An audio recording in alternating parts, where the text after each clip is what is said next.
so in today's age, if you don't have the opportunity presented to you on a silver spoon, then go and get it. Go and make it. Go and create it. I came into the industry knowing that if you are going to be the person that is the cinematographer, you need to be good. And in order to be good, you need to put in the work. It's not going to happen overnight. And I continuously flesh into people that where I am is not a multitude of overnight success.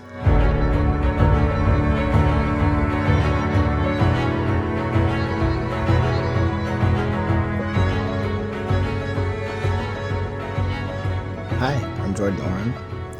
I'm a cinematographer, born and raised Toronto, Ontario. Where I come from is still undisclosed and undecided, but a lot of where I started in this industry came from freelancing opportunities that I started with over 10 years ago. The first program that I started when I was in school, I went to school for business management and marketing. And I didn't realize that I wanted to be a cinematographer until the opportunity outside of networking was present. One day, I was doing a program with POV called POV 3rd Street, and I graduated out of that class. And after that, opportunities were presented to me to become part of CFC, which is Canadian Film Centre in Toronto. And I volunteered for about 2.5 years, doing everything on set: gripped, gaffed, was PA. I did anything that I could do to get opportunity while asking people for guidance and help and support, and slowly started to find my voice as a creative in that industry. And 5 years later, decided that it was time that I took on a role full-time as a cinematographer. And 10 years later, we're here having a conversation. Not having formal education, going to school for film, there's a level of insecurity that dawns upon you when you start to not do things the way that they have been done. In the industry coming up, there wasn't anybody that looked like me, that sounded like me, that had a very similar perspective as me. So I knew that bringing something unique to the industry was very important. We were lacking community in my community. We were lacking representation.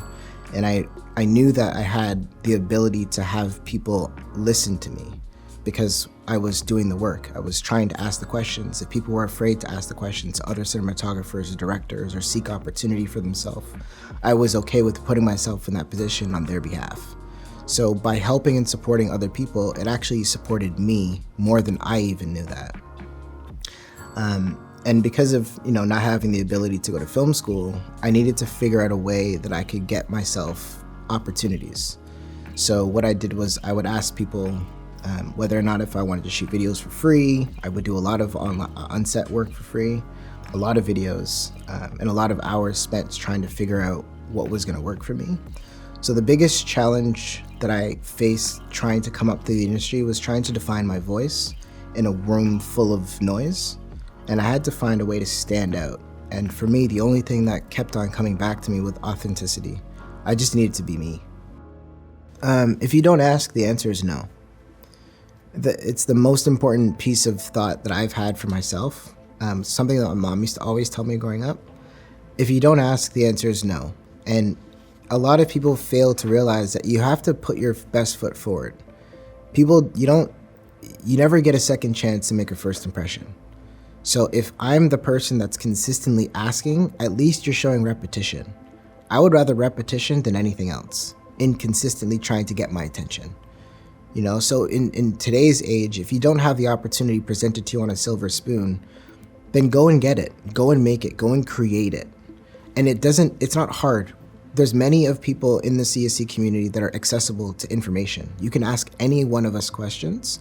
And I wasn't afraid to ask everyone questions. I asked everybody questions. If I saw you and you looked like you were somewhere that I wanted to be in life, I just simply asked you a question.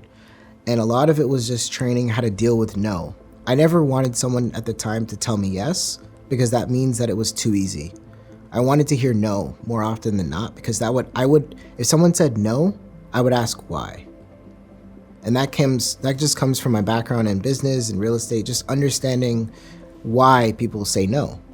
And I would say to anyone that doesn't have a major opportunity to advance their career, to understand that everything happens in the right time, and to be patient and be okay with where you are at that current state and time. Fall in love with the now, because the now is preparing you for the then, for the later. And I think that, for me, is even advice that I still use to my days now. I would tell the younger cinematographer that doesn't have a niche or a voice to find what excites them. And as long as it excites them, do that as long as you can. If making commercials is what you enjoy, if making commercials is what you aspire to do and you're watching it all the time, you're obsessed with it, then start with commercials. You're more inclined to stick with it if you enjoy it. Music videos, same thing. If you're around a bunch of musicians and you want to make music videos, I would say then start in music videos. Whatever allows you to stop making excuses is what you should start with. Because I think we often look to the bigger productions that have big budgets and big production as a way of entry. But I would say take your iPhone and make content. Make something and learn the process. Understand that it's not just you that's going to solve all your questions. You need to collaborate with other people. So find other people that are in the same place as you and challenge each other. If one person wants to do commercials, shoot a spec spot. If another person wants to do music videos, shoot a music video. I just happen to be really inspired by movies and emotion and experiences. So for me, the first thing that I wanted to do was shoot a music video. I wanted to shoot narrative music videos. So a lot of my style and what I want to inject into a collaboration is the feeling of something. How it looks is one, it's the important process of it, but the decisions that I make to make things good has to be felt more than seen. One of the greatest stories of my career has been the advice that I got from a fellow filmmaker named Steve Annis. I've been going through a multitude of emotions that I felt that I was larger than life in various periods of my career. And I needed advice because I was frustrated. I didn't know how to advance in my career. And I'd been messaging the cinematographer online for months before. And it got to a point when I just sent, 5 or 6 paragraphs of just how I felt. And he's seen them and he said, call me. This was his only reply after like 7 or 8 months of reaching out to this guy. He said, call me, here's my number. I called him and I said, hey, how are you? He said, I'm well, thank you. And I spoke to him about how I'd been feeling. And I probably vented to him for like 15 to 20 minutes, just going, not letting him speak. And he listened. He listened to everything I said. And he said, can I speak now? I said, yes. He said, lose your ego. And in that moment, it hit me like a ton of bricks that I had ego, because I didn't even understand that when you have ego, you can't identify when it is ego. And he said, if you want to do Drake's music videos for the rest of your career, you won't be known for what you're actually trying to do. You're going to be known for Drake's music videos. Do you want to be known for more than that? I said, absolutely. I want to be known for how I feel, what my perspective is, what my voice is. He said, then focus on those opportunities. He said, if you want to be in this industry for the next 20 to 25 years, what bothers you now doesn't matter. The sooner you can acknowledge that you're not number one, and you're often number 2 or number 3 getting into an opportunity, the easier it's going to be for you to digest that it's okay to not be the number 1 all the time. You're very rarely number 1. So that advice for me has stuck with me till now. Every single opportunity that I get, I work as if it's my last, because I never know when I'm going to be able to work again. I'm grateful that I've been able to work consistently for many years, but I never want to get to a place when I feel like I can't be replaced. I feel like I'm special, but that doesn't make me irreplaceable for whoever is hiring me for the opportunity. I had never done a movie over $10 million. I'd never done a movie for $1 million up until this point. And I wasn't in the camera union. I hadn't worked on an LA production before, but my music video got the attention of the director. And the director wanted someone with a fresh voice, a unique perspective, someone that comes from music videos but isn't normal in a way. He wanted to challenge the franchise. And so when I went in for this interview and I spoke to him, he just said, I want to do this movie with you, without even hearing anything about my approach. And so it was weird for me because I needed to prove to him that I was really worth the opportunity. I need to also prove to myself that it wasn't too big of an opportunity for me to handle. The feeling of people feeling like they're not being asked or given opportunity, no one is going to trust you to do it until you do it. You have to complete the task that you're asked to do by not only going above the expectation, but delivering in a way that allows you to be acknowledged for your efforts. It's not about how good you do a job or how fast you did it or how under budget you did it. It's the fact that you did it that matters. And a lot of that comes from just watching a lot of cinematographers prior to that experience, how they executed and how they failed. And just making a mental note of making sure that I didn't follow down the suit that I didn't feel the most comfort in. I'll tell you a funny story with Samuel Jackson. The very first day I met him, it was day one of Sam Jackson. And I'm on set, I'm lighting, I'm moving condors outside, I'm changing production design elements to suit the needs of my window dressings. And the executive producer came up to me and said, "Hey Jordan, I want to introduce you to somebody." It was Sam Jackson at the time. And I said, "No, not right now, I'm lighting." And I was my tunnel vision was so locked in because I wanted to make sure that everything was just pristine. I didn't want to make a mistake, and I blew him off. And we came to set, we're on set before the first take, and he goes, "Are you ready now, mother?"